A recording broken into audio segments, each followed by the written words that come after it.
Êxodo capítulo 20, versículo 16. Está escrito assim nas Escrituras: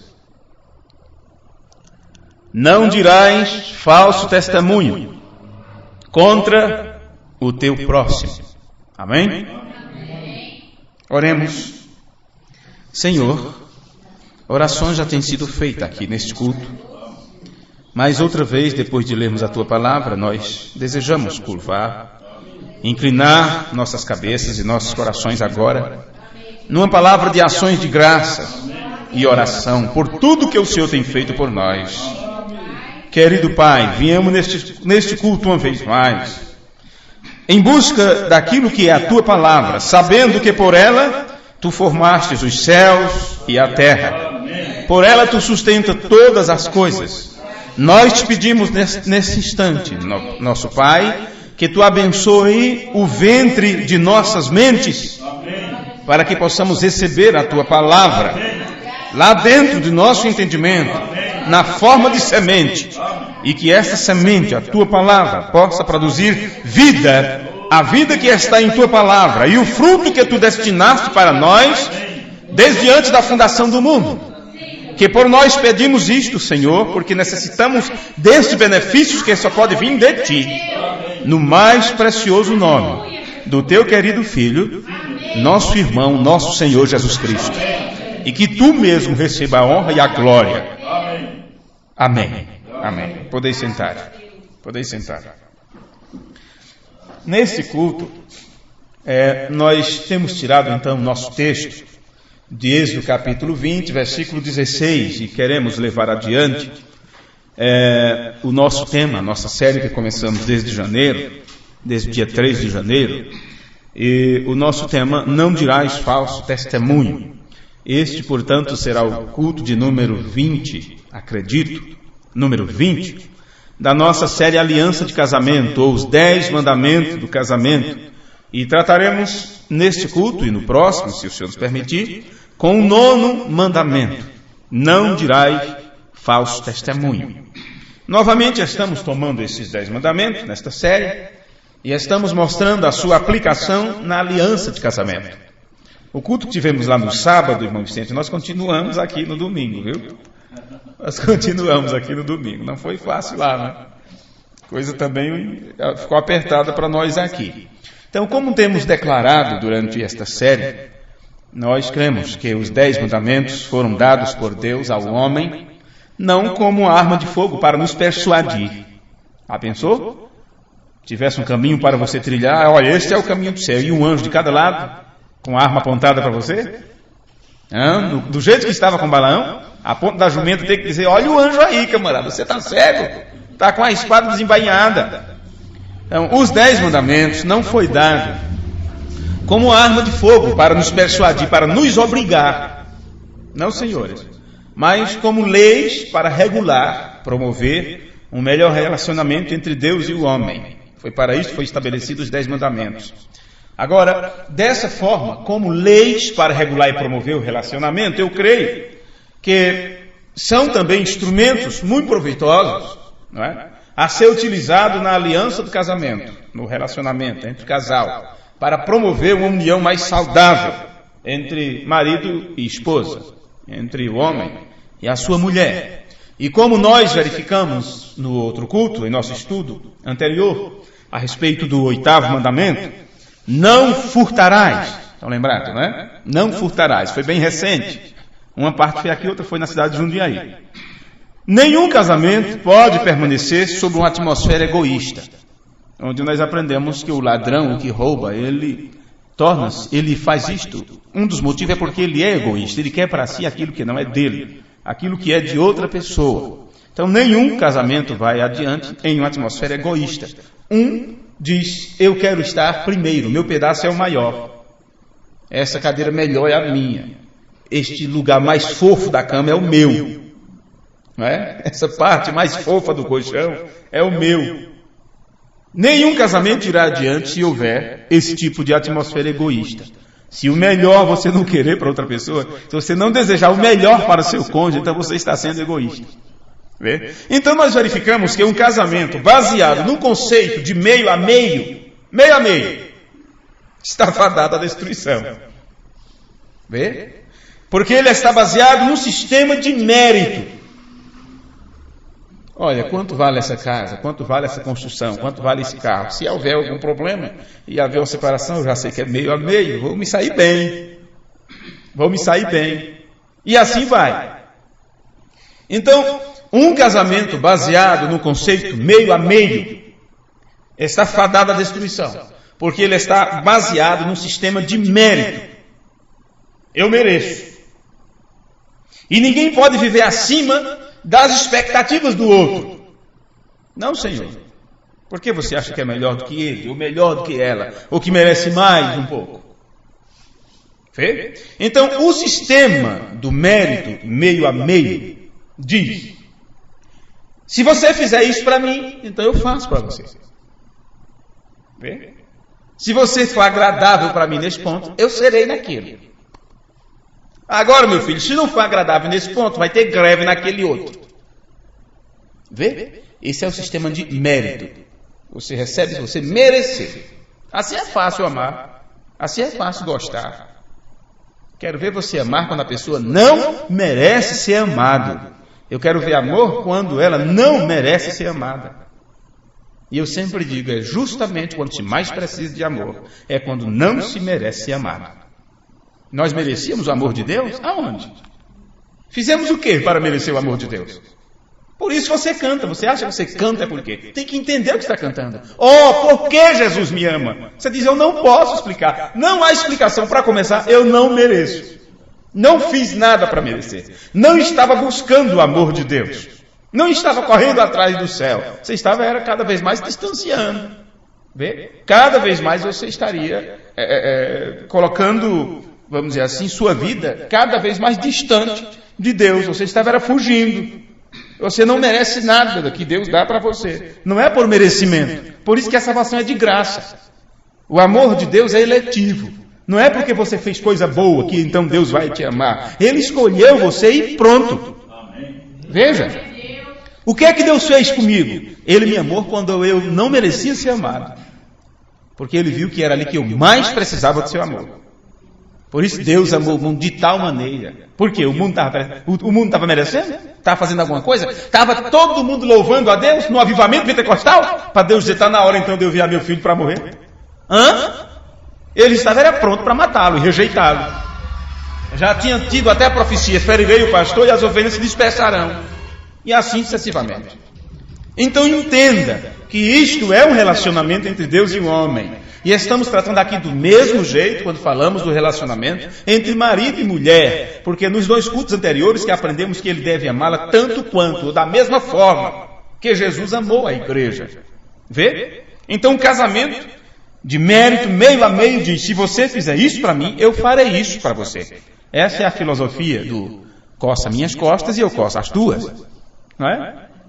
Meio a meio, quer dizer, então ficou a mesma coisa, ficou um pelo outro. Um pelo outro. Ora, isso está fadado a falhar, e isso deve falhar, porque está baseado em expectativa. Expectativa. Você estará sempre esperando a outra pessoa melhorar, para poder você também melhorar. Entendeu? Se tiver sorriso, aí eu dou risada. Mas chegar aquela cara feia, vai ter cara feia também. E a atmosfera nunca muda. Nunca muda. Isso está fadado ao fracasso, porque um está baseando em expectativa do outro. E a menos que ambos tenham o mesmo entendimento do que é esperado, você nunca vai poder satisfazer o outro. Nunca vai conseguir satisfazer o outro, a necessidade dele ou dela. Isto é bem complicado. Além disso, qualquer relacionamento que não esteja baseado na graça nunca permanecerá. Porque o nosso relacionamento com Deus está baseado em um sistema de graça. Pela graça sois salvo. Porque se dependesse de negociação, se dependesse de nossa parte, estaríamos perdidos. Então, como temos esta certeza? O que nos dá essa segurança da vida eterna? De estarmos um dia fora de todo esse sistema mundano, de todo esse pecado? O que nos dá tanta segurança? Porque Deus assegurou e disse, eu permanecerei fiel. Mesmo que você seja infiel, mas eu permanecerei fiel. É de graça. Vê? É a graça, é o meu amor eletivo para com vocês. Então você tem segurança. Então, quando você vê que, de um lado, alguém que sustenta a sua palavra, segura e diz, eu não vou quebrar esse meu juramento.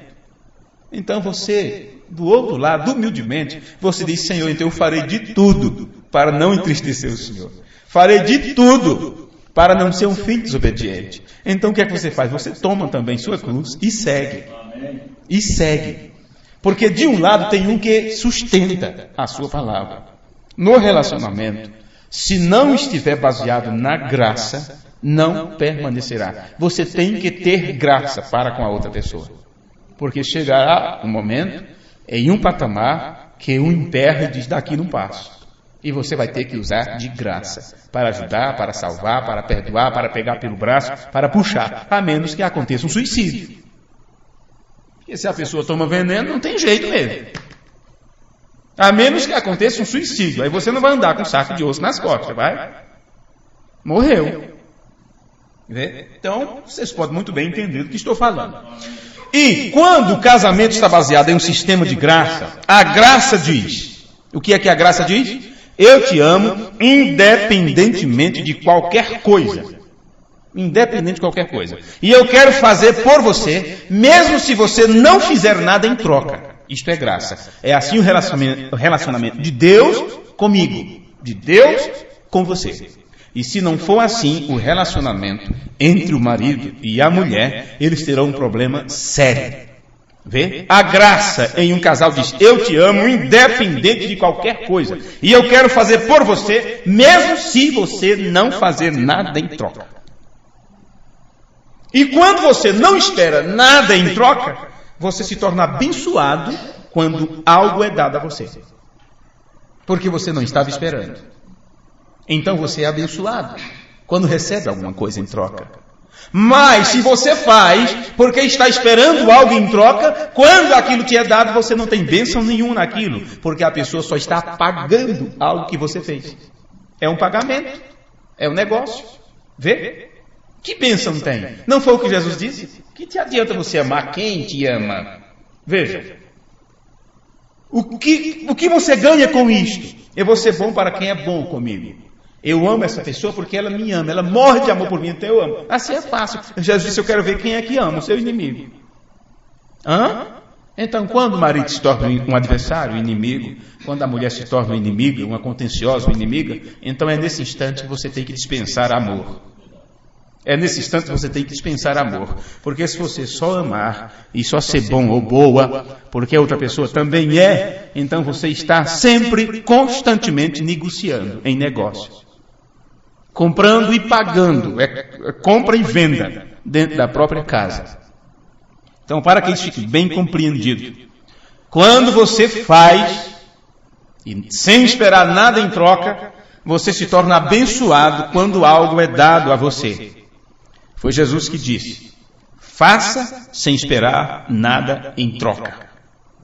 E se você faz isto pelas pessoas lá fora, se você tem dó daquela pessoa que está passando necessidade, vem te pedir um dinheiro emprestado, e você sabe que não vai receber aquilo, e você diz, aqui está, e no teu coração, você já diz, se não houver devolução, não tem problema nenhum. Você já perdoou a falta daquela pessoa, que sabe que aquela pessoa não tem palavra, sabe que aquela pessoa compra e não paga. No entanto, está em necessidade. Você faz que você é uma pessoa boa.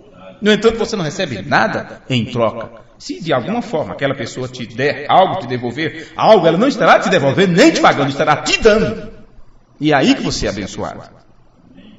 Vê? Faça sem esperar nada em troca. Ele também disse, faça aos outros como você gostaria que fizessem a ti. Isto é Bíblia, isto é Escritura. Portanto, nós sabemos o que também está registrado em Marcos. Se você olhar aí rapidinho, vamos para o Evangelho de Marcos, capítulo 9, versículo 35. São Marcos 9. Marcos está depois de Mateus.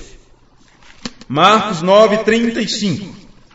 Veja, acompanhe isto para você ver como essas coisas nos levam a pensamentos Tão bom. O prato se torna cada vez mais gostoso para a gente, né? Para a gente. Marcos 9, versículo 35. Ok, isso mesmo.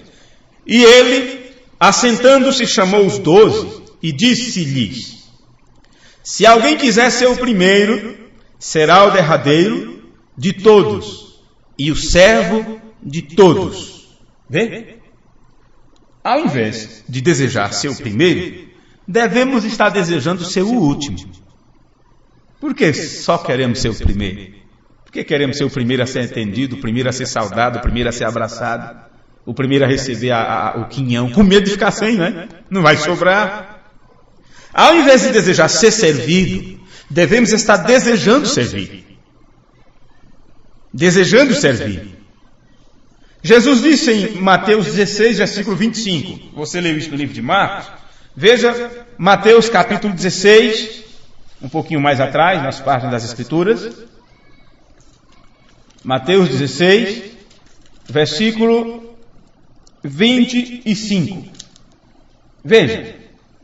Porque aquele que quiser salvar a sua vida, perdê-la-á. E quem perder a sua vida por amor de mim, achá-la. Quer dizer, vai achá-la. Ao invés de tentar salvar nossas vidas, nós devemos perdê-las. Isto é um paradoxo. Ao invés de... Porque quem quiser salvar a sua vida, perdê-la. Aí diz, e quem perder sua vida. Mas ele não diz quem quiser perder sua vida. Achá-la é quem perder. Tem algo aqui, tem um desprendimento que há aqui na pessoa. A ponto dela não olhar tanto para si mesma. E se vida eterna é viver para os outros, então por aí vai, né? Veja. Ao invés de tentar salvar nossas vidas, devemos perdê-las. Devemos amar o nosso próximo. E agora estamos falando de quê? De casamento, não é? Estamos falando de casamento aqui. Nesse perder vida ou ganhar vida. Devemos então amar o nosso cônjuge, nosso próximo, seu marido, sua esposa, tanto quanto amamos a nós mesmos. Nem mais nem menos. Se puder para mais, melhor ainda. Mas não ame a sua esposa menos do que ama a si próprio. A menos que você não tenha amor próprio. Como já falamos sobre isso também. Mas se você gosta de si, se você cuida de si, se você quer se ver bem, quer estar saudável, então tenha o mesmo amor por sua esposa, tenha o mesmo amor pelo seu marido. Devemos chegar ao ponto onde o egocentrismo, quando o egoísmo é voltado apenas para si mesmo, apenas não tenha nenhum lugar em nossas vidas. Onde você acha que é o centro das atenções, o centro do mundo. Se queremos ser servidos, devemos o quê? Servir. Diz que quem não serve, quem não vive para servir, não serve para viver, não é? Não serve para estar nesse mundo. Então veja, se queremos ser servidos, então devemos servir. Devemos servir. Para se ter amigos, como é que você faz para ter amigo? Para você fazer amigo, você deve se mostrar amigável. Não tem como você fazer amizade se você não é uma pessoa amigável. Se você é uma pessoa detestável, que tem raiva de si mesmo, tem seus complexos de inferioridade ou de superioridade, seja o que for, como você pode ter amigos? Como pode fazer amizade? As pessoas dizem, aquela pessoa só pensa nela. Andar com fulano é a pior coisa que tem. Só pensa nele. É um egoísta. Egocentrismo. Então, uma pessoa que não é amigável, ela sabe que não está bem nem com ela mesma. E todos se afastam dela. É como o imã ao contrário. Você sabe, né? Já falamos sobre o imã aqui. Já brincamos com o imã quando pequeno. Hoje nós não perdemos mais tempo com isso. Mas se me desse 2 pedaços de imã, eu passava o dia inteiro empurrando um com o outro, né? Fazendo teste. Colocava num pano, numa coisa, outra. Não tinha imã tão forte, ficava debaixo da mesa pendurado e o outro por cima da madeira segurando. Tem imã tão forte que você coloca o trem, tá os trilhos, o trilho imantado, não sei como é que é. Tá os trilhos aqui, ó. 2 trilhos de trem aqui, ó. E o trem vai aqui em cima, carregado de pessoas. Quanto? 1.000, 2.000, não importa. Aqui, ó, numa certa distância. Deve ser bem gostoso andar num trem desse, não é? Então, ele vai assim, ó, o trilho está embaixo e ele vai embora. Numa certa distância. o imã, não é? Os polos, positivo, negativo, não sei como é que é, não deixe encostar de jeito nenhum. Pode pôr o pouso, pensa que foi, ele vai embora. Quem sabe quando é que teremos um sistema de transporte desse aqui no país, né? Mas em alguns lugares já tem. Que é aquilo, os polos do imã. Não deixa grudar, não deixa segurar.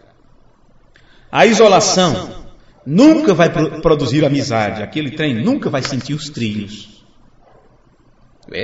A pessoa se isola, se torna um isolado, não é os isolados que chamam?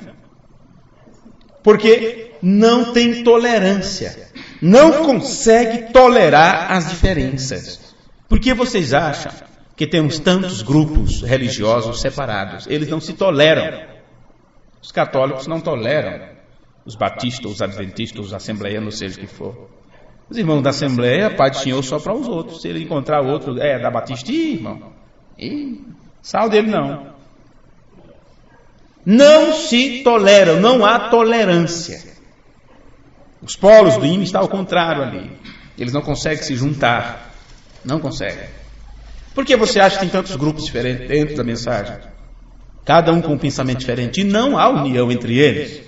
Se um começa a mostrar algum pensamento ao contrário, que o outro não vê daquela forma, diz, não, então para com isso, que o meu jeito é assim, assim, eu não quero já ouvir.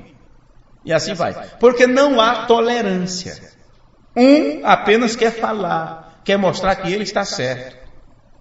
E o outro lado não tem força, não tem nem, vamos dizer assim, oportunidade de expressar o que viu. Vai ver que o outro está certo. Mas o de cá se estabelece, né, no seu próprio entendimento, se estriba. Diz, não quero ouvi-lo, não aceito, porque está errado, sem nem ter examinado. Vê? E aí é um grupo aqui, outro grupo ali, isolados. Para começar, falta amor. Para começar, falta entender o que é a mensagem. Para começar, falta conversão. E a culpa disso está nos pregadores. Está nos pregadores. Não é nas pessoas. Os irmãos se tornam intolerantes, os irmãos se tornam, se possível, eles tocariam fogo, como aqueles grupos da Ku Klux Klan, não sei como é que é, tem lá nos Estados Unidos, que eles usam uns capuz na cabeça e saem tocando fogo, matando pessoas e tudo. Se muitas pessoas da mensagem tivessem a oportunidade, uma chancezinha, fazia desse jeito. Então, como eles não podem fazer, né, não podem matar dessa forma, então eles matam a influência, eles falam, eles xingam, fazem de tudo, e cortam o companheirismo, e diz, já não quero ter mais companheirismo com você, e fulano visitou tal grupo, melhor não ter mais companheirismo com ele, está envenenado. Isso é criancice, idiotice, e tantos isses que eu nem sei. No encontro que tivemos recentemente, no final de uma palestra, no final de um bom debate, o anfitrião, nas palavras finais, ele agradeceu, elogiou a minha forma de tratar, porque ali muitos pensamentos ao contrário, e cada um expressava o seu entendimento, e um dizia, não consigo ver dessa forma, ou não aceito desse jeito, e você falhou nisso e naquilo, e no entanto, o ministro anfitrião elogiou a forma calma, de como eu consigo me manter sem debater, porque simplesmente enquanto ele diz isso e isso está errado, eu fico quieto. E apenas escuto cada um. Porque ouvindo cada um deles, eu posso depois fazer uma retrospectiva com tudo que eles já falaram e mostrar onde falharam em ver isto e aquilo. E se eu não tiver esse desprendimento, essa abertura, eu não consigo ouvi-lo. E se eu não consigo te ouvir, como é que eu vou saber a tua opinião a respeito de tal assunto? Como? Mas se eu te escuto, fico quieto enquanto você fala, deixo você falar, aí sim, chega o meu momento de falar. Quando chegar o meu momento de falar, eu não apenas posso dizer que você está errado, tenho que pegar tudo que você disse e mostrar por A e B a falha, grande ou pequena, que há dentro daquele pensamento. É a única forma. Veja. Então, se você se isola, isto vai produzir inimizade. Nunca vai produzir amizade. Estando ali pelo outro, se você está ali pela outra pessoa, para ajudar o próximo, porque aí que está. Se você está ali para beneficiar a si mesmo, para adquirir fama, ser reconhecido, obter popularidade, louvor, você está ali para se promover. Está ali para se promover. E simplesmente quer subjugar os outros, ao seu comando, à sua voz, à sua ditadura pessoal. Isto é diferente de você estar ali como uma ajuda, para ser uma bênção para eles, para ajudá-los. Aí sim. Agora nós não vamos entrar no mérito dessas questões aí. Mas vamos pensar dentro do casamento. Porque se você entra em um casamento apenas para ser beneficiado, que você precisa de um empregado, de um lavador, uma lavadora. Está certo também ou não? Uma lavadeira, passadeira. Se você apenas quer isso, né? Ou apenas uma produtora de filho, ou seja o que for, você apenas quer ter este benefício. E assim poderíamos entrar em vários detalhes. Se você está ali pelo outro, você então colherá outros estando ali por você. Vê? Se você está ali como uma ajuda para as outras pessoas, você logo vai perceber que tem muitos ali também que é uma ajuda para você. É este ponto que no casamento há a falha, porque um quer ser beneficiado. Mas se ele se colocar ali para ser um benefício, uma ajuda, uma bênção, ele receberá tudo isto de volta, porque você colhe o que você planta. Esta lei do plantar e colher, nós esquecemos dela constantemente em nossas vidas. Se você semeia de forma reduzida, você também colhe de forma reduzida. A diferença de quem planta 1 quilo de feijão, vai colher o quê? Olha a diferença de quem planta um saco, não é? Quem planta aí 60 quilos. É uma diferença muito grande. Vê? Isto é a lei da causa e efeito e tal. Se você semeia de forma reduzida, você também colhe de forma reduzida. Se você é sovina na sua ajuda aos outros, você receberá pouco em troca.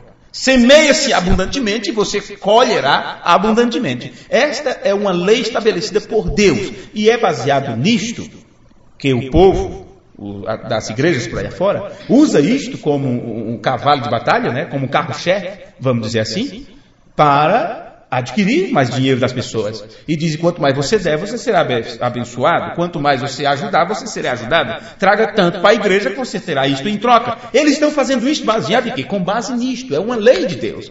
Mas com isto eles estão negociando com a fé do povo. Estão enganando as pessoas. Vê? Apenas mostrando o lado da bênção. Mas não mostra que Deus exige dessas pessoas. Mas o certo é que se você quer ser muito abençoado, então seja uma grande ajuda para os outros. Vê? Se você quer receber muito, então semeie muito. Isto é a lei. Vamos ver Coríntios capítulo 9, versículo 6. Porque tudo que nós falarmos, nós temos que testificar isto dentro das Escrituras, ou encontrar a Bíblia testificando com isto. Coríntios 9, versículo 6. Vamos ver como está nas nossas Bíblias. Coríntios 9, versículo 6. E digo isto, está assim? Realmente eu não anotei ali, por isso que eu até estou procurando, tá? É 2 Coríntios? Então tá. Vamos ver. 2 Coríntios 9, versículo 6. Exato, 2 Coríntios 9. E digo isto, que o que semeia pouco, pouco também ceifará. Não está certo? Se é amor que você quer receber do marido, da mulher, então ame muito, ame abundantemente, você vai receber isto em troca. Não tem como você ser amoroso para com o esposo, amoroso para com a esposa, e receber só rancor em troca. Não é? E não receber nada em correspondência àquilo. Você pode não receber no primeiro mês, segundo mês e tal. Claro que o diabo fará tudo para que estas coisas não prevaleçam, né? Porque ele quer roubar, matar, destruir. Então nós temos que ser muito cuidadosos. E digo isto, que o que semeia pouco, pouco também ceifará. E o que semeia em abundância ceifará. Esta palavra você encontra em 2 Coríntios, esta palavra abundância, significa fazer algo com graça, bênção e louvor em seus corações. Veja, aí diz, cada um contribua segundo propôs no seu coração, não rancorosamente. Não de forma rancorosa. O que isso significa? Não com pesar em nossos corações, não com dor e tristeza, como se estivesse carregando o fardo mais pesado do mundo. Isso nunca produzirá um bom retorno a você, se você ama de forma egoísta, se você ajuda de forma egoísta, ou faz pouco, achando que já está fazendo é muito. Cada um contribua segundo propôs em seu coração, mas não pode ser de forma rancorosa.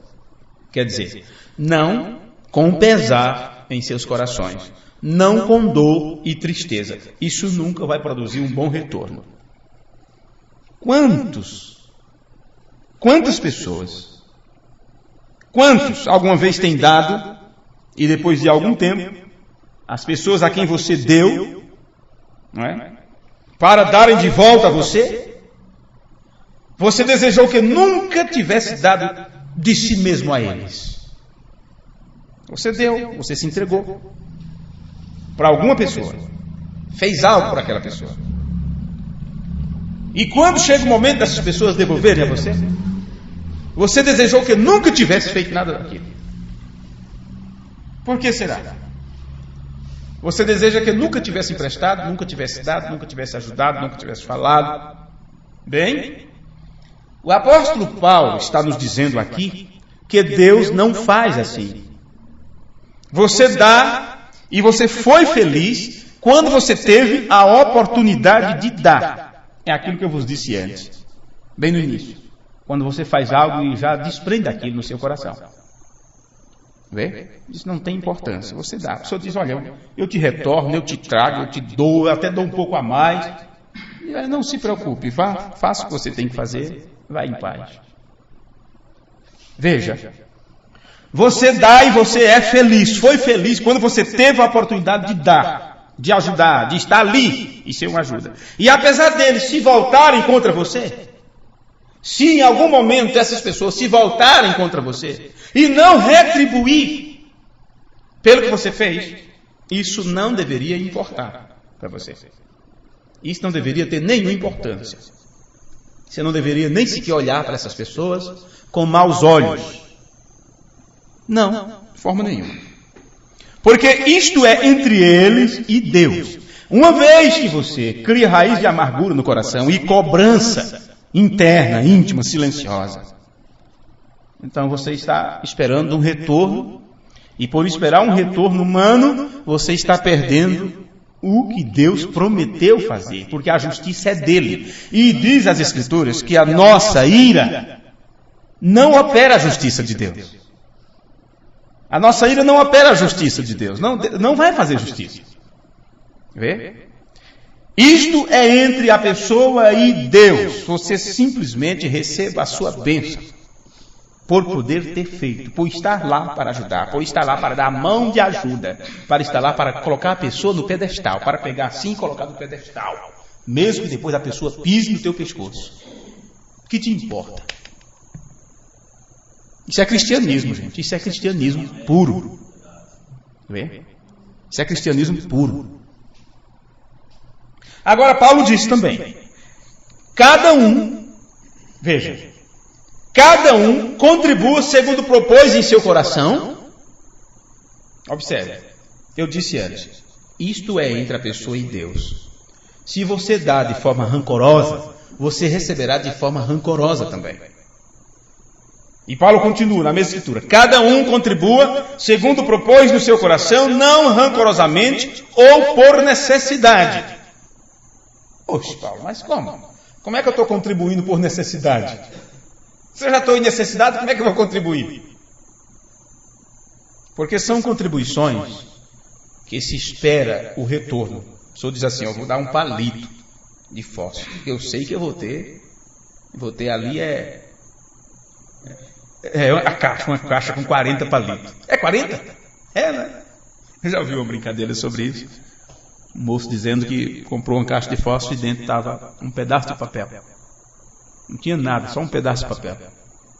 E naquele bilhete dizia assim, olha, desculpe, mas aqui na fábrica deu a hora do almoço. E nós todos fomos almoçar, então não vamos encher essa caixa. Mas você teve o trabalho de escrever e colocar dentro e tal. Fizeram como uma brincadeira. Dá para passar no controle de qualidade uma caixinha dessa que veio de não sei quantas? Dizem que essa passou. Eu era pequeno quando eu vi isso, não me esqueci. Veja, mas é aquela contribuição que você dá um palito na esperança de receber, vamos dizer assim, a caixa. Você sabe qual é a dificuldade de se ter um trabalho de evangelização de forma abrangente, de ir a missionário, de cuidar de pessoas, de levantar igrejas e tudo? É por causa disso. Disso que estamos falando agora. Digamos, junta eu, irmão Rubens, o irmão Pedro, o irmão Vicente, o irmão Antônio, o irmão Júlio, seja quem for. E olha o seguinte, vamos fazer aqui uma caixa. E vamos guardar um dinheiro aqui, para em um momento de necessidade, não é? Nós podermos pegar o que está nessa caixa, então, e ajudar, uma ajuda. Quando um de nós precisar fazer uma viagem, morrer alguém da família, vamos dizer assim, então, nós pegamos o dinheiro daquela caixa ali e cobra essa despesa. Então, o que acontecer de necessidade, que o nosso salário, o que for, não dê para cobrir, mas o tempo que ficarmos ajuntando isso poderá, não é? Dá para qualquer problema a gente, ok. Isso funcionaria, se não fosse a forma egoísta. Eu estou dando um exemplo entre a gente assim. Mas isso acontece em grupo de ministros e pastores. Há dificuldades de ter uma associação. É esta. Por quê? Eu ganho meu saláriozinho, digamos assim, a R$500. Então eu só poderia tirar uma porcentagem daquilo. Eu só poderia tirar, então, 50. Ok, coloquei lá. Mas o irmão Júlio, pode ser que o salário dele seja 700. Aí a porcentagem dele é 70, ele fica, já coloquei 20 a mais que fulano. Entendeu? Aí o irmão Vicente, 1.000. Aí ele tira 100 e coloca lá naquela caixinha. É o dobro do outro, só colocou 50. E assim sucessivamente, o outro ganhou 1.500. Aí eu tenho que tirar 150 e colocar na caixinha. Mas é tantas vezes mais que o outro. Vê. Aí quando aquele que só tirou 50 ou 70, isso todo mês, vamos dizer assim, daqui a tempos na frente, quando ele cair em uma necessidade, e necessitar daquele dinheiro para cobrir aquela necessidade, os outros ficam tudo com pensamento e com raiz de amargura no coração. Porque se somar tudo que ele deu, você vai chegar ali uns 500, mas se somar o que eu coloquei, já vai uns 5.000. E agora? Aí quando você pensa assim, entenda que fazer uma associação desse tipo, quem ganha somente R$20 é o primeiro que na frente diz, eu aceito, eu entro nessa associação. Porque ele já entra na associação querendo ser beneficiado com aqueles que vão colocar muito ali dentro. Gente, isto rola, isto acontece constantemente. Constantemente.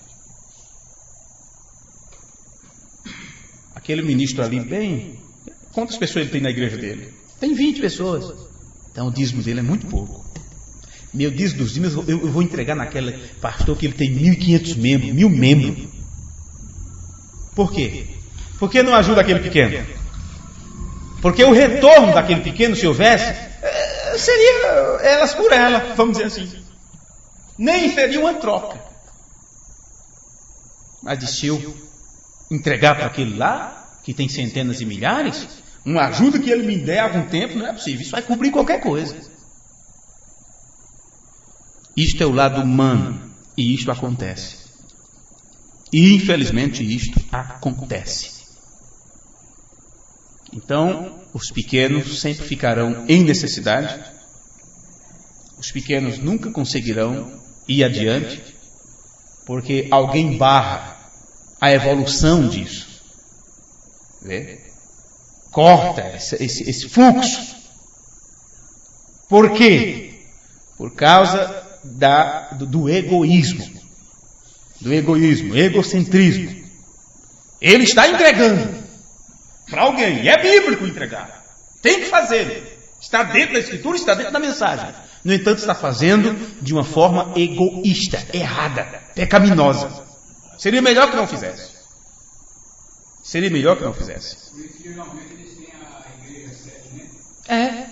Mandar tudo para lá. Não pode ficar naquela igrejinha, tem que mandar para lá. Exato. Então Paulo disse, cada um contribua segundo propôs no seu coração, não rancorosamente ou por necessidade. Foi aqui que eu parei. Em outras palavras, não dê porque você tem que dar. Porque foi o que eu disse, como você pode dar se você está em necessidade? Porque as palavras de Paulo são estas: não rancorosamente ou por necessidade. Agora vamos pensar, falamos agora em dinheiro, né? Vamos falar do casamento? Vamos falar da mulher e do homem? Por que você vai ajudar? Porque é uma necessidade? Por que você vai cuidar dela ou dele? Em outras palavras, não dê porque você tem que dar, ou porque você sente como se você tivesse que dar. Porque você somente receberá dos outros da mesma maneira que você dá aos outros. Paulo disse, ele continuou, porque Deus ama a quem dá com alegria. Então o tempo que você dá a ela ou a ele, que você gasta um com o outro. Vê? O carinho, o apego, a consideração, o gosto, o prazer que você dá, que você proporciona àquela pessoa. Deus ama a quem dá com alegria. E Paulo disse, e Deus é poderoso para fazer abundar em vós toda a graça. Veja, se houver um retorno, se houver uma lei de retorno, aquilo retornará a você. Mas só virá em abundância se Deus estiver naquilo. Deus é poderoso para fazer abundar em vós toda a graça, a fim de que, tendo sempre em tudo toda a suficiência, abundeis em toda a boa obra. Agora, esta mesma escritura que acabamos de ler, nós temos ela também no texto massorético, texto massorético, e diz assim: lembre-se disso, quem quer que semeia de forma reduzida, estou lendo a mesma escritura, viu? Mesma escritura, mas agora no texto massorético. Quem quer que semeie de forma reduzida, também ceifará de forma reduzida. E quem quer que semeia generosamente, também ceifará generosamente. Cada um deve contribuir o que decidiu no seu coração, não relutantemente ou sob compulsão, porque Deus ama um doador alegre. Note, não são a todos os doadores que Deus ama, mas é o doador alegre que o Senhor ama. Vê? E continua, e Deus é capaz de fazer toda a graça abundar em vós, a fim de que em tudo, em todas as vezes, tendo tudo de que vós necessitais, abundeis em toda boa obra, como está escrito, aquele que espalhou ao longe, deu aos pobres, a sua justiça permanecerá para sempre. Ora, aquele que fornece a semente é ao semeador, e pão para o faminto, também vos aumente e multiplique a vossa sementeira, e aumente a colheita da vossa justiça, quer seja rico em todo o vosso caminho, para que possa ser generoso em cada ocasião, e por meio de nós, vossa generosidade resultará em ações de graças a Deus. Veja, Deus dá àqueles que dão. Deus dá àqueles que dão. De modo que através deles, através destas pessoas, Ele possa dar até mesmo mais, muito mais, muito mais. Essa é a maneira que Deus opera. Você não vai ver dinheiro caindo do céu para ajudar o necessitado, para ajudar a igreja, para que a obra da igreja vá adiante. Vê? Deus estabeleceu uma forma, tem que ser através de nós mesmos. Essa é a maneira que Deus opera. Quando você mostra a Deus que você está desejando dar, Ele satisfará suas necessidades para que você possa ter mais e mais. Porque Ele sabe que aquilo na tua mão não vai ficar retido, parado, como um talento enterrado. Vocês acham que essa palavra do talento fala de quê? O povo só pensa em pregar, né, e cantar, está enterrando talento, irmão, está enterrando talento. Nós não pregamos ainda sobre os talentos, não é? Sobre a parábola dos talentos, acredito que não. Em breve isso vai sair. Em breve nós falaremos sobre isso, se Deus quiser. Vê? Então é o próprio Deus que realiza isto. Ele sabe que aquilo não vai ficar retido, parado, debaixo do colchão. Como o povo de antigamente morria de fome, passava fome, a família passava necessidade e a prata guardada. E teve uma casa, aí depois o camarada morreu, um bom tempo, a família acharam que meu pai deixou muito dinheiro para nós, que ele era muito economista. Entrava dinheiro, vendia produto, quase fazendeiro, não sei como é que era aquilo, era muita grana que ele tinha.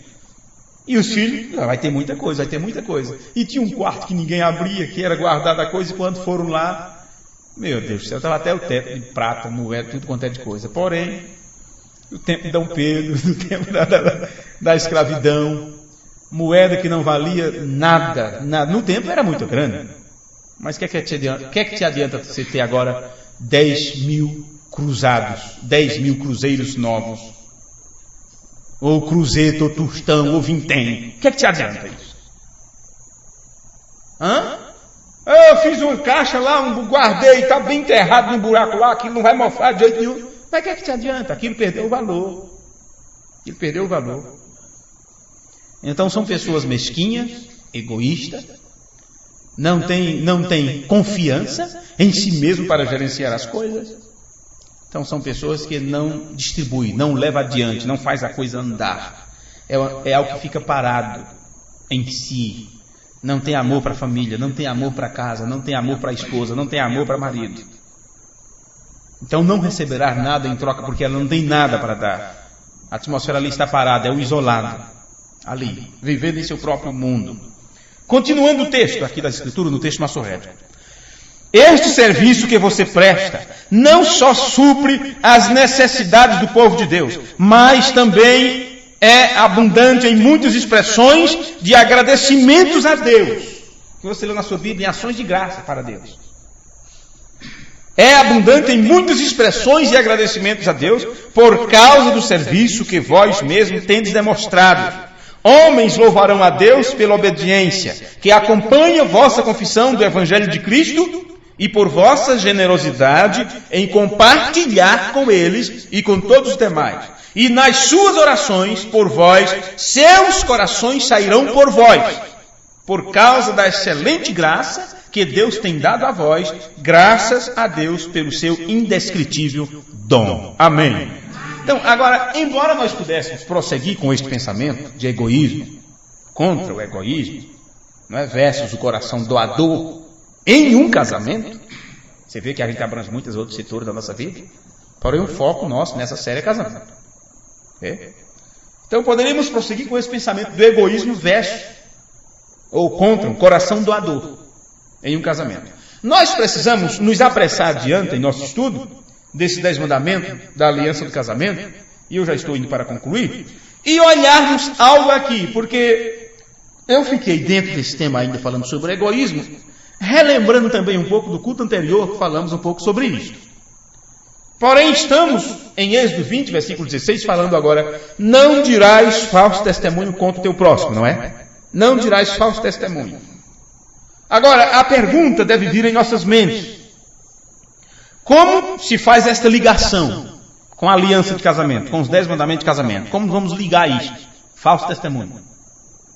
Fizemos esta mesma pergunta sobre o não matarás, não é? Ou sobre o não furtarás. Como? Mas no casamento tem furto.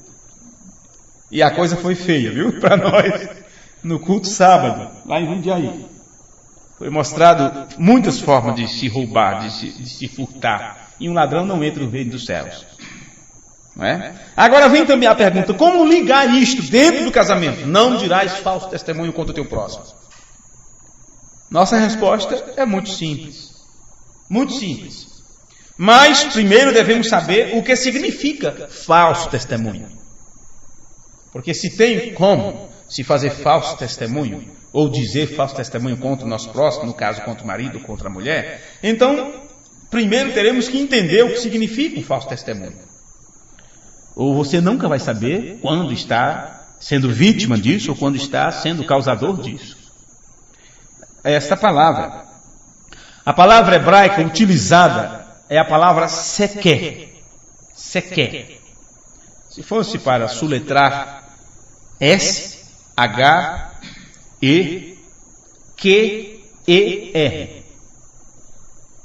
Porém ela é separada. As palavras gregas são separadas. Então seria S-H-E-H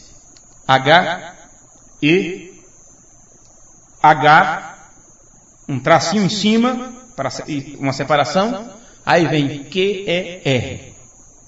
Aliás, K-E-R.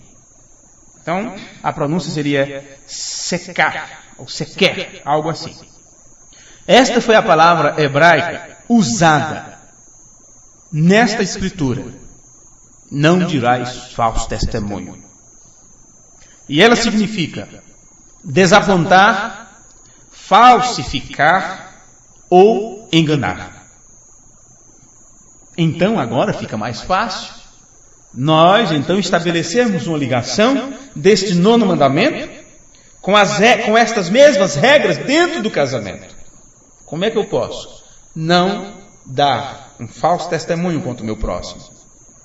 Não desapontar, não falsificar nada, não enganar.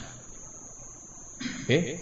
E como poderia uma união de casamento ficar colada junto? Assim, é um contrato de 2 pessoas. Como pode isso ficar colado? Quando o marido ou a esposa mente um para o outro. Quando há mentira no meio. Mas é tão ruim quando você acredita. Mas é uma decepção. Mas é tão ruim quando você acredita nos filhos e acha que eles são crentes.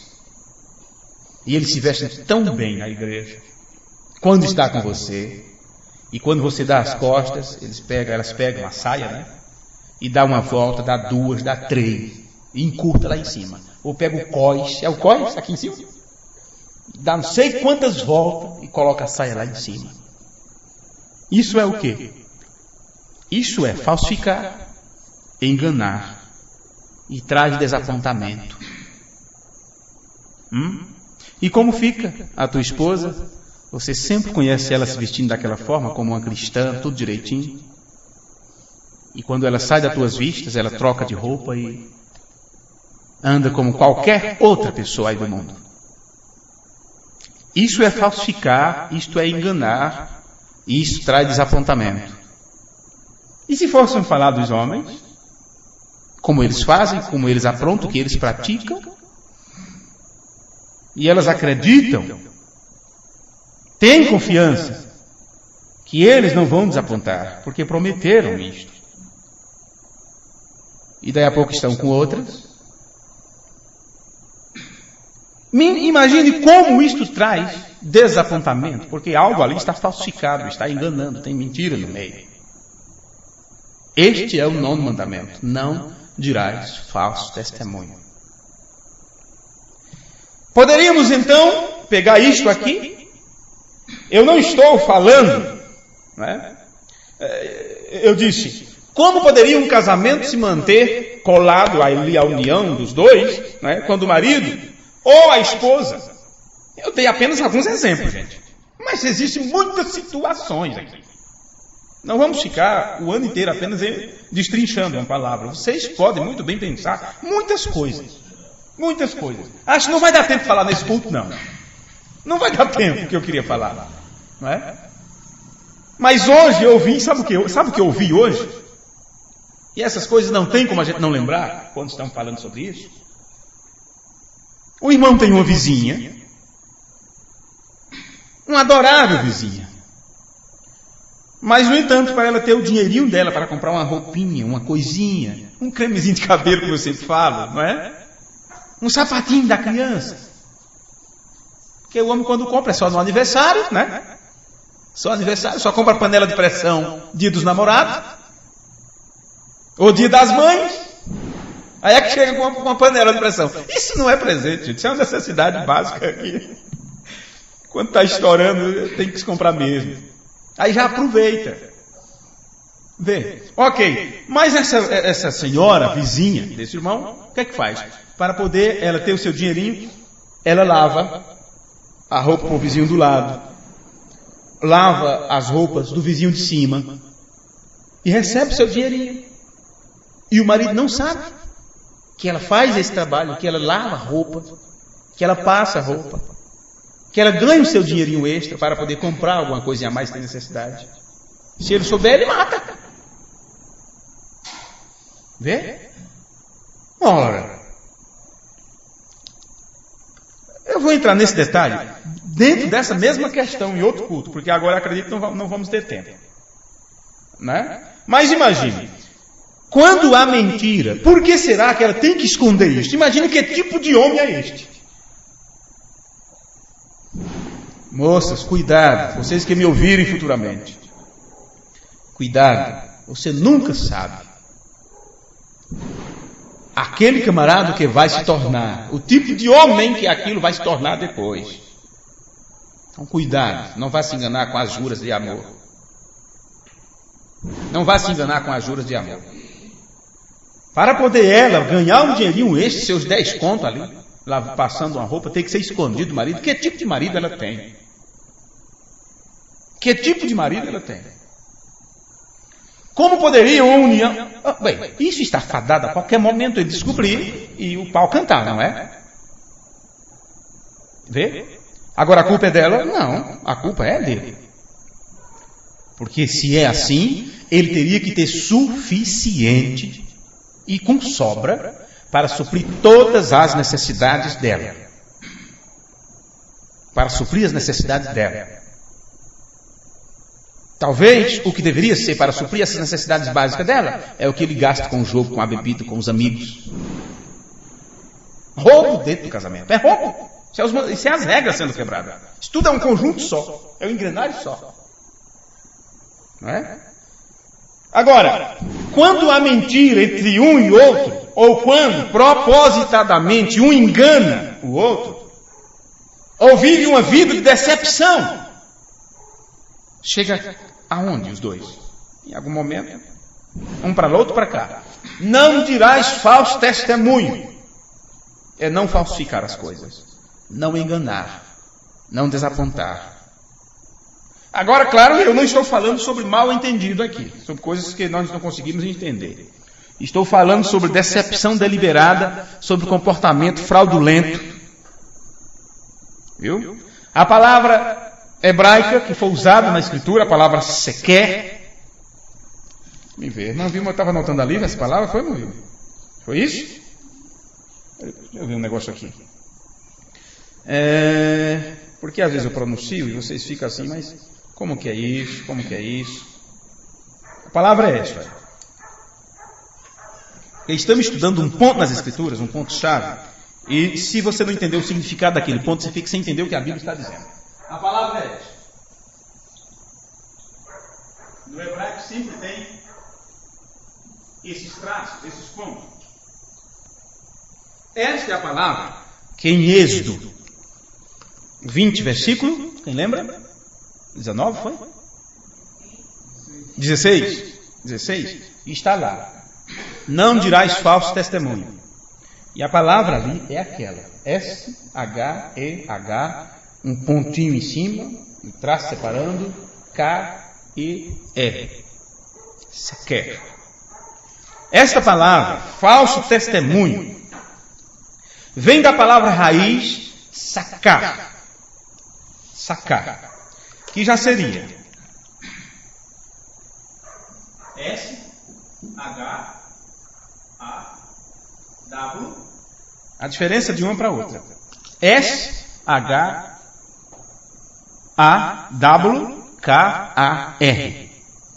Esta palavra de cima, a palavra raiz dela é esta outra de baixo, vocês estão vendo. Significando tratar com deslealdade ou enganar. Foi traduzido para nós, não dirás falso testemunho. O 9º mandamento da lei de Deus. Isso também significa, gente, trapacear. Isso também significa trair. Trair. Portanto, podemos ver novamente que existe um determinado egocentrismo numa pessoa que está ocupada com falsidade. Vê? Ou que cria uma atmosfera de desapontamento ou desconfiança. Porque ela está se beneficiando com alguma coisa. Porém, aquilo é escondido. Porém, aquilo não é dito. Aquilo não é falado. Aquilo não é levado à tona. E a preocupação com os jovens, com nossos filhos, é de que sejam cuidadosos ao tomar sua decisão para encontrar um cônjuge. Sabe quantas vezes tenho falado para os meus filhos? Para minha filha? Para meu filho? Quantas instruções? Quantas vezes? Quantos exemplos já foi dado? Me diga, os exemplos que você deu para o seu, para a sua, eles tomaram? Eles acataram? Eles levaram adiante? Primeiro passo, eles começam a esfriar na igreja. Primeiro passo, eles começam a andar à margem do centro, do que é estabelecido. Para um alívio de consciência. Diz, eu estou assim, eu estou fazendo esse tipo de escolha, mas já não estou muito assim. Então, para começar, eles não participam da ceia. E eles dizem, sou novo demais, sou jovem demais, para não viver essa experiência. Vê? Então, é melhor você ter certeza de que a pessoa em quem você está interessada, se você é mulher, se você é jovem, moça, você tem que ter certeza que é uma pessoa madura e tem um coração doador. Doador. A mesma coisa o jovem com a moça. Porque se ela é egoísta, se ela é egocêntrica, então você sempre sairá na extremidade curta. Você sempre sairá na extremidade curta da vara. Vamos dizer assim. É que vai ficar com um pedaço menor. Você diz, como eu sei que esse sujeito ou essa moça tem um coração doador? Como eu vou saber disso? Como descobrir? Porque tu sorriso. Parece as hienas. Né? Parece as hienas. É tudo sorriso. Como eu vou saber que tem um coração doador? Primeiro de tudo, descubra se eles dão espontaneamente seus dízimos. Isso não é exigir dízimo do povo, não, sabe? Estamos falando para as moças. Isso é para as gurias, vamos dizer assim, para as gurias. Quer saber se ele tem um coração doador? Procure descobrir se o primeiro salário foi dizimado. Se ele se preocupou. Se a alegria foi essa. Eu, puxa, recebi um dinheirinho aqui, vou tirar meus 10%. Pagaram R$20 porque eu fiz isso, eu vou tirar R$2 aqui e com todo orgulho. Você lembra da sua primeira vez quando você dizimou? Com todo orgulho na envelopinha ali, marcou R$2. 10 centavos. Procure saber se ele tem um coração doador. Descubra-se espontaneamente seus dízimos e ofertas são entradas para ajudar no trabalho. Se esta pessoa não tiver bom coração, se não tiver um coração doador para as coisas de Deus, meu amigo, para as coisas desta vida, para você, se essa pessoa não tem respeito para com Deus, vai ter contigo? Só vai querer usufruir do teu corpo, só vai querer usufruir da tua companhia, só vai querer usufruir do que você tem para lhe entregar, para lhe dar. Eles fazem assim, de forma rancorosa, de forma reduzida. Então, se eles fazem desta forma, com Deus, o que você acha que farão com você? Mas é tudo da igreja, é tudo irmão. Se um moço, se um irmãozinho da igreja, se ele tem a capacidade de tirar a jovem do culto para poder estarem juntos, em um momento que deveria estar cultuando, o que você espera de uma pessoa dessa? Que temor ele tem com Deus? Que temor tem com Deus? Vários homens, existem vários homens que são tão miseráveis com suas esposas, tão miseráveis, que suas esposas finalmente saíram para trabalhar só para terem algum dinheiro, para que elas pudessem se sentir livres para gastar em pequeninas coisas. Você acha que eu estou falando isso por quê? É porque eu conheço a vida de vocês? É porque eu conheço a reclamação de vocês? Deixe eu marcar aqui só para dar um exemplo. Dia 12 de novembro de 2000. Faz tempo? 10 anos, não é? Isso que eu estou lendo, isso que eu estou pregando para vocês. O reverendo Kossorek pregou em 12 de novembro de 2000. Eu apenas estou usando o rascunho dele e abrangendo. Ele pregou 10 cultos, estamos no culto número 20. Ele pregou 10 cultos, estamos no culto de número 20. Porque estamos tratando da palavra de Deus, ela se multiplica. Então deixem-me continuar aqui na parte onde eu estava, que eu marquei aqui. Estas as palavras que ele usou, estou usando agora para vocês. Eu conheço vários homens que são tão miseráveis com suas esposas, que as suas esposas finalmente saíram para trabalhar só para terem algum dinheiro, para que elas pudessem se sentir livres para gastar em pequenas coisas. Agora, claro, quando você vai atrás do dinheiro, você também vai descobrir, você também descobrirá que estes mesmos homens, muitos deles, em algum momento, seja como for, foram muito miseráveis com Deus. Eles não dizimavam, eles não contribuíam às ofertas em suas igrejas. Até na igreja católica está lá a placa daquele tamanho. Seja dizimista, campanha não sei de quê, da fraternidade não sei de quê, está lá. Já entregaram? Sim, mas e os católicos são dizimistas? Não, eles gastam com cerveja, com a igreja não. Então o que é que o padre faz? Cobra deles o olho da cara quando eles vêm casar, não é? Quando eles vêm batizar uma criança. Porque se eles fossem dizimistas, não haveria cobrança para, vamos dizer assim, os sacramentos da Santa Madre Igreja, como dizem. Não é? Não estou... Apenas eu acho engraçada a forma que eles falam, que é uma pompa muito grande, a Santa Madre Igreja. Muito pomposa, não é? Ok. Mas as pessoas são miseráveis. Por que vocês acham? Você diz, olha, gente, eu não estou tratando de um lar, não estou tratando de uma casa, não estou tratando de uma família, eu estou falando do mundo, da situação geral. Por que vocês acham que as mulheres tiveram que lutar por seus direitos e ganhar o campo de trabalho? Porque elas se cansaram de ser escravas. Seus maridos, seus homens. E disseram, essa vida que mamãe teve, Deus me livre. Deus me livre. Ó, João, estou precisando de um chinelo, de uma sandália, vai ter uma festinha e tal. Festa de como é que a turma dizia lá? Festa Nossa Senhora das Dores. Era assim. Tem uma festa, não sei das quantas, na cidade tinha, né? Da padroeira. Esse chinelo tá bom, mulher, que negócio é esse? É só por uma noite mesmo. Chinelinho de dedo. Gente, era no tempo que eu colocava o chinelo debaixo do braço para não sujar. E só colocava no pé no aceiro da rua. Manrubo já fez isso, Manrubo? Já? Isso vem de longe, isso vem de muito tempo. Mulher não voltava, mulher não trabalhava, mulher cuidava da família. Mas o que ela tinha em troca? O que ela tinha? Ela se acabava, se matava. Por homens infiéis, egoístas, miseráveis.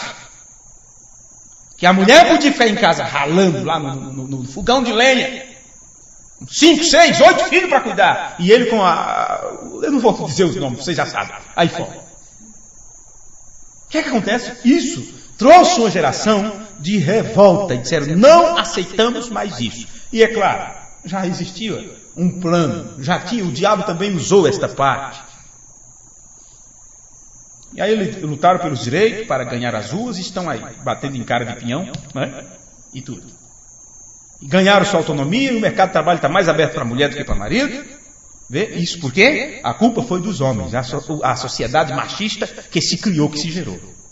Que a Bíblia não dá direito a isso. Dizem que a Bíblia é machista, que Paulo era machista, que a lei de Moisés era machista. Mas lemos isso, coisa do machismo durante esses dias? Quando diz, seja com ela o tanto que você é consigo mesmo? É totalmente diferente. Viu? É totalmente diferente. Então o que acontece? Essas pessoas, eles não dizimam, eles não contribuem às ofertas em suas igrejas, e eles acham que se eles dão $200 por ano à sua igreja, eles são os grandes gastadores dos últimos tempos. Quanto eu já dizimei este ano? Quanto eu ofertei este ano? Esta é uma expressão antiga, a expressão vá atrás do dinheiro. Veja os resultados, veja o que aconteceu. E ela funciona toda vez. O irmão Kosorek disse que o irmão Liveio falou para ele, há algum tempo atrás, e disse, se você observar, Brian, se você observar o que uma pessoa faz com o seu dinheiro, Isso dirá a você mais sobre aquela pessoa do que qualquer outra coisa. O que ela faz com o dinheiro. O que você faz com o seu dinheiro. Observe o que ele faz com o dinheiro. Isto é verdade. Vá atrás do dinheiro. Você quer saber como aquele rapaz será como marido daqui a 5 anos? Vá atrás do dinheiro. Veja o que ele faz com o dinheiro. Você quer saber como ela será como esposa daqui a 5 anos? Vá atrás do dinheiro. Veja que preocupação ela tem com o que ela gasta, com o que ela costuma gastar. O que ela faz com o seu dinheiro extra? Uma coisinha que está sobrando. O que ele faz com o seu? É posto Deus em primeiro lugar? Ele é uma pessoa egoísta que põe outras necessidades acima de sua necessidade própria? Há algum tempo o irmão perguntou a respeito de dinheiro, essas coisas. Você sabe, nós dificilmente falamos sobre isso. Vocês é testemunha disso. Dificilmente falamos sobre doações, sobre dízimo, oferta, essas coisas. Se pudesse, nunca estaria isso. Mas como pregar o Evangelho, como falar sobre as coisas de Deus sem falar justamente esta, que está enquadrada dentro de um dos mandamentos, não roubarás. Então, foi feita uma pergunta sobre isto, e então eu fiz um levante nas mensagens, nas escrituras, e foram quase 15 páginas. 15 páginas. Imprimi, não é? Qualquer pessoa que desejar aqui, temos ainda para imprimir. Tipo um livretinho com todas as citações que o Mombrana falou sobre dízimo. E eu lembro uma delas, que ele disse quando estava em necessidade, em problema, doente e tal, comprando fiado na farmácia, e ele adquiria o seu dinheiro e ganhava tanto, não é? E ele foi no farmacêutico e disse, olha, eu não posso te pagar. Quando ele sofreu uma doença terrível, né? Ficou hospitalizado e, vamos dizer assim, o hospital, a cobrança do hospital era muito cara, ele não podia pagar. Na farmácia, o dinheiro da farmácia. Então ele foi no farmacêutico e disse, olha, eu não posso pagar agora, eu vim trazer esse tanto, mas eu não posso pagar porque eu só ganho tanto e antes de qualquer coisa eu tenho que tirar a parte do Senhor. O que é que fazemos? Primeiro olhamos para se tem comida, se tem o remédio da criança, se tem o leite. Nossa necessidade em primeiro lugar. Aquela parte sabemos que não é nosso, geralmente usamos em alguma das nossas necessidades. E isso é egoísmo. Isso é ser egoísta. E assim vai. Então, quer saber o que acontece? O que ela faz com o dinheiro extra? O que ele faz com o seu dinheiro extra? Ele põe Deus em primeiro lugar? Ela põe Deus em primeiro lugar? Ele é uma pessoa egoísta que põe outras necessidades acima de sua própria? Ele é uma pessoa doadora? Que olha para as necessidades dos outros antes de olhar para as suas próprias necessidades? Bem, como você sabe? Vá atrás do dinheiro. Veja o que a pessoa faz com o seu dinheiro. Porque não entra nada em tua casa sem o dinheiro. Você não veste uma roupa sem o dinheiro. Você não calça um chinelinho havaiano ou vaquiqui ou cariri, no meu tempo era este, viu? A moda. Era o que o pobre podia comprar. Vá atrás do dinheiro. Qualquer coisa. Se tem isto aqui, dinheiro. Qualquer coisa. Sapato, roupa, qualquer coisa que você tenha. Teve que ter o dinheiro. Você tem cheque sem fundo? Você tem dívida no cartão de crédito? O que é que aconteceu? Vá atrás do dinheiro. Procure saber o que foi feito com o dinheiro. Então começa a fazer perguntas. Começa a se perguntar, por que você tem tanta dívida, irmão, no cartão de crédito? Descubra o que ele fez com o dinheiro. Vê? Depois, quando ele conta a você o que ele comprou, então pergunta novamente, por que você comprou isso? Por quê? Depois, quando ele disser a você ou ela, por que ele comprou isso? Então pergunta novamente, por quê? Por quê? Até que você vai chegar na origem do problema e você vai descobrir que aquilo nunca foi uma grande necessidade. Mas um desejo do qual não se teve controle. Não se teve controle. Eu quero isso, eu quero aquilo, eu quero esse carro, eu quero essa moto. Vamos falar de coisas que a gente usa mais. Eu quero esse celular novo, eu quero essa vara de pescar. Eu não posso ver tecnologia, eu não posso ver uma coisa nova. Eu não posso ver coisa tecnológica, não dá vontade de ter. E celular velhinho, aí aparece um celular que é aquela coisa, e esse faz isso, esse faz aquilo. Você nunca vai usar aquilo tudo. Mas dá uma vontade de ter um também. Daqui a pouco você vai e compra sem necessidade. Sem necessidade. É um chapéu novo para isso, é isso para aquilo. Sei não, viu? Vai fazer 5 anos e acho que eu vou para a Bolívia com esse ainda aqui, ó. Viu? Então não se teve controle daquele desejo. E simplesmente comprou. Bem, o irmão Conselheiro dá um testemunho quando ele pregou alguma coisa sobre isso. E eu quero passar esse testemunho para vocês. Ele fala assim: anos atrás, em outra igreja que eu tomei conta, um certo irmão veio até aos diáconos porque ele não conseguia pagar o seu aluguel do apartamento naquele mês. Ele veio aos diáconos para adquirir algum auxílio da igreja para ajudá-lo.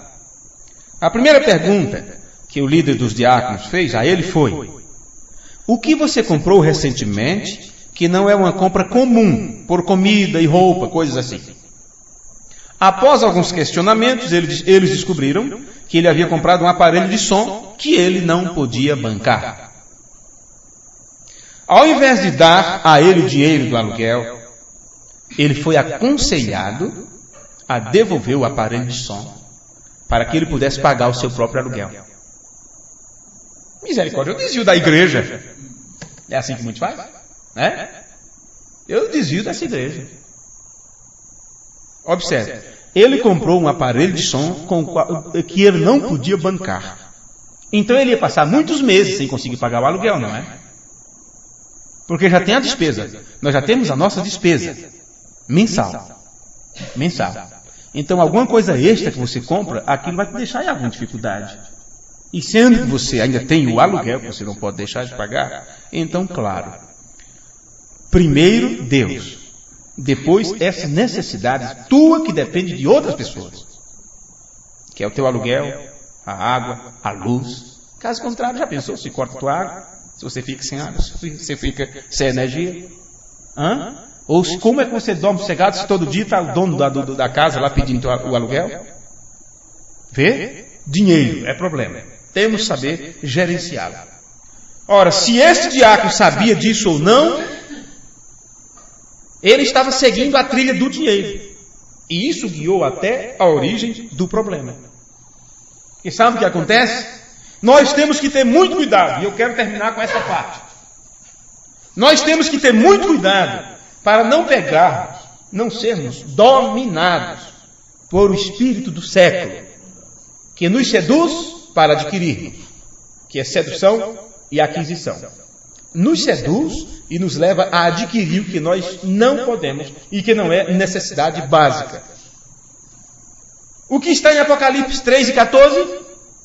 Ouvimos dizer: porque tu dizes, sou rico e estou enriquecido e de nada tenho falta, e não sabes que é desgraçado e miserável, pobre, cego e nu? Observe, a atitude de Laodiceia, o que é? É dizer que é rica. Vê? Apenas olhe para tudo que eu tenho, olhe para o que eu consegui, olhe o que eu tenho melhor do que o vizinho. Eu estou enriquecido em uma porção de coisas. Como? Deve tudo aquilo. Está tudo em título. Está tudo no cartão. Está tudo no cheque pré-datado. Então nós não temos. Então não é nosso. Então temos que ter cuidado, porque esse espírito laodiceiano pode nos apanhar e você não ter nada, devendo tudo, devendo até a roupa do corpo e achando que tem, e andando por aí bamboleando, se achando que é o... Como é que a turma fala? O famanã. Nem sei, existe mesmo essa palavra, famanã? Existe. É o bom da bola, né? O tranca-rua. Vê? Sem nada, sem poder nada, sem ter nada, devendo tudo a todos. Então temos que ter muito cuidado para não cairmos nesse mesmo espírito. Agora eu creio que ele, não somente aqui nesta parte, quando ele diz assim, e não sabes que és miserável, pobre, cego e nu, isso não está falando. Isso não somente está nos dizendo da sua condição espiritual, embora isso seja verdade, e que espiritualmente eles estão assim, pobres, cego e nu. Mas embora eles tenham muitas coisas, eles devem, até suas dívidas fazerem escravo deles para pagarem por outras coisas. E quer saber? Vamos colocar de pé? A maioria das pessoas hoje nada mais são do que escravos de contratos. Veja quantas coisas você comprou e você teve que assinar um contrato. E você tem que cuidar daquele contrato. 50% de todas as compras feitas no mercado são pagas com cartão de crédito. E aquilo tem um contrato. E um truque é que eles dão a você. Eles nos dão limites, gastos quase ilimitados. E eles colocam limite nesse cartão. Se você ganha 1.000, eles dão aquele... O que você ganha, eles dão de limite para você gastar. E é muito fácil você comprar. Comprei no cartão, dividi no cartão. E quando você chegar ao ponto onde você tem alcançado o limite máximo desse cartão e já não pode mais comprar, você daqui a pouco está no pé do balcão. Por favor, aumente meu limite. Eu quero comprar mais. Não consigo mais comprar. Quer dizer, não pode pagar o que já está. A dívida já está renegociada e pedindo mais limite que você precisa comprar. Precisa comprar. E vai empurrando para frente, vai empurrando. Não é a barriga que vai crescendo, não. É o problema que vai aumentando lá na frente. Vai virando uma bola de neve. E você simplesmente solicita outro cartão com um nível de crédito mais alto, mais elevado, até que você chega num estágio que fica amarrado como um escravo de contrato, trabalhando apenas para fazer pagamentos mínimos. E cada vez que você paga o mínimo, você está adquirindo mais dívida, mesmo sem ter comprado. Eu vou pagar só o mínimo. E o mínimo é pouco. E vai pagando. E você paga 3, 4 meses o mínimo, daqui a pouco você nunca mais consegue mais cumprir aquela dívida, porque cada mínimo que você paga, eles aumentam tanto em porcentagem aquilo ali que você diz, eu não comprei mais, o que aconteceu?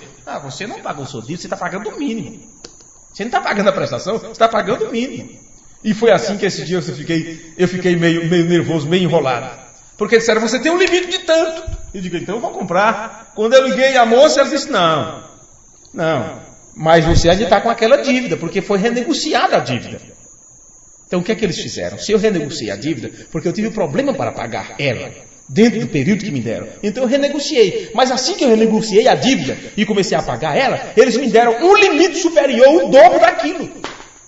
Aí caiu, eu digo, é isso. Esse é o problema. Daqui a pouco você é um escravo do contrato, do cartão. E você só vai trabalhar apenas para cumprir aquele contrato como um escravinho. Complicado.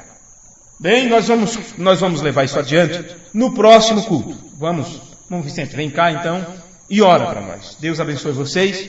Sábado, sexta-feira estaremos aqui. Sábado teremos o culto em Várzea Paulista, na casa de um moço lá que pediu um culto. Orem por esse culto, quem puder ir, será muito bom. Deus abençoe vocês. Senhor, muito obrigado, Pai, pelo que ouvimos e aprendemos. Que isso possa estar gravado em nossos corações, que não venhamos esquecer as palavras que nós temos ouvido. Pai, que assim possamos caminhar em cima daquilo que o Senhor tem colocado diante de nós. Abençoa, Senhor, esse ministério. Ajude a cada um de nós conservar o que o Senhor nos tem dado, alcançado pela graça e a misericórdia do Senhor. Esses irmãos que aqui têm chegado estão se despedindo, ó Pai, que nós possamos retornar aos nossos lares, guardados por Ti. Assim como o Senhor nos trouxe até aqui, o Senhor é poderoso para nos levar de volta. E lembrando o culto que vai ter na Várzea, na casa do irmão, ó Pai, que a bênção do Senhor possa atingir, ó Pai, aquelas pessoas que estiverem presentes e que possa reconhecer e saber o que o Senhor está fazendo nesta hora tão difícil a qual nós vivemos, em cima dessa terra. Sabemos que os dias estão se findando, o mundo está indo de mal para pior, mas a noiva do Senhor, ela está caminhando de bom para melhor. Muito obrigado por isso e nos ajuda, ó Pai, a preservar o que temos, no nome de Jesus Cristo, para a Tua glória. Amém, Senhor, e amém. Graças. Ok, abençoe um ao outro e até sexta. Deus abençoe. Sexta está aqui, né? Sexta, você trabalha amanhã, então sexta-feira aqui. Deus abençoe. Deus abençoe. Deus guarda cada um de vocês. Os irmãos que estão nos ouvindo pela internet, Deus abençoe. Agradeço aos irmãos que têm nos ajudado a levar adiante a mensagem precursora da segunda vinda de nosso Senhor Jesus Cristo. Agradecemos suas orações, suas doações, tudo que vocês têm feito para que nós possamos estar aqui realizando este trabalho. Estes cultos ficarão à disposição na internet, logo estará todos os textos também disponíveis, bem como MP3 para serem baixados, não é? E aqueles que desejarem fazer seus pedidos, escreva para radionif@hotmail.com ou até mesmo telefone para 0 operadora 11 4608 3407. A todos vocês, nosso abraço fraternal, no nome de Jesus Cristo. Amém.